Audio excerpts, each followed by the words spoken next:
Hi, this is Matt with AppliancePartsPros.com. Today we'll be showing you how to repair your appliance. Remember, anytime you work on an appliance, make sure it's unplugged or the circuit breakers are off so there's no chance of electrocution. In this video, we're going to show you how to change out the Whirlpool washer door strike. It's going to be a very easy repair and should only take a few minutes to show you how to do it. If you already have one of these, great. If not, you can click on the link below or get it at AppliancePartsPros.com. When you open up the package, you're going to get the new door strike. The door strike goes into the door switch when you close the door.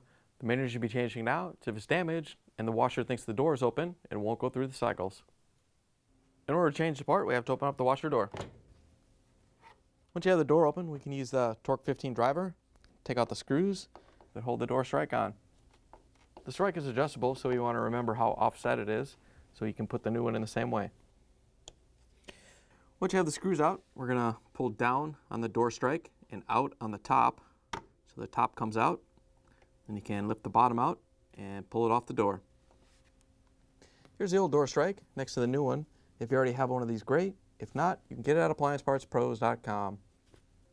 When you put the new door strike in, you want to make sure the angled tab is on the top, and then you can set the lower tab into place, and then lift the door strike up and snap it in.